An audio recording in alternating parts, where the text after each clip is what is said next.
সমিতি সুধী আসসালামু আলাইকুম। দেখুন কি অবস্থা শশার জমির। শশা গাছ কিন্তু জয়লে গেছে, ড্রেনের পানি কিন্তু এখনো নামেনি। বৃষ্টিতে কিন্তু গাছের গোড়া পর্যন্ত পানি হয়ে গেছিল।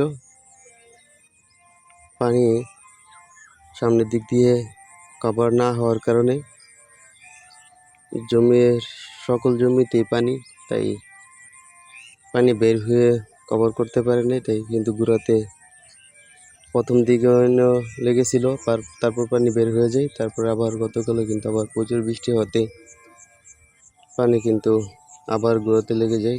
আজকে কিন্তু শশা গাছ জাউই লেগেছে, মোটামুটি ভালোই ধরছিল। আর শশা কিন্তু প্রচুর শশা পচে গেছে এবং জালিগুলো কিন্তু পচে গেছে টানা বৃষ্টি হওয়ার কারণে। এবছরও কিন্তু শশাতে লস। কোরবানির টার্গেটে রোপণ করছিলাম, শশা বিক্রি করাও শুরু করে দিয়েছিলাম। স্মার্ট বই শশা মশলা প্রচুর ধরছিল, বলে কি হবে। শশা তো দামও কম, গাছও নষ্ট হয়ে গেছে এবং গত বছর লস হয়েছে, এবছরও লস হয়েছে। গত বছর মায়ের যাওয়াতে কিন্তু আপনার কোরবানিতে প্রচুর দাম গেছে শশা। মনে হচ্ছে এবছরও কোরবানিতে শশা প্রচুর দাম যাবে, কারণ বিভিন্ন জায়গাতেই শশা জমি নষ্ট হয়েছে।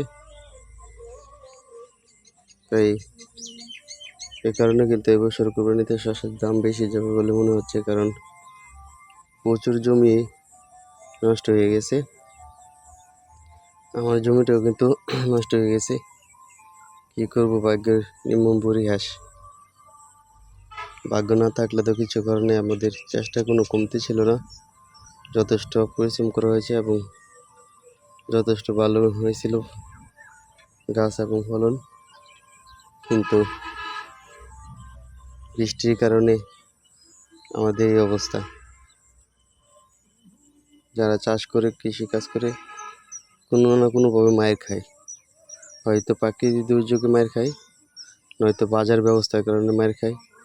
বাজারে দাম থাকে না তখন মায়ের খায়, অথবা বাজার ফলন ভালো হয় না তখন মায়ের খায়।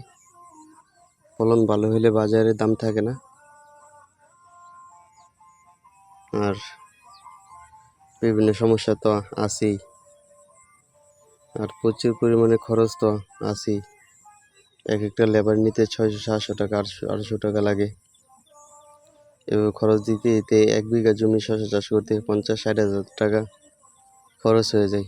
বাজার ভালো পেলে 1-1.5 লাখ টাকা বিক্রি হয়, অথবা সর্বোচ্চ 2 লাখ হইতে পারে।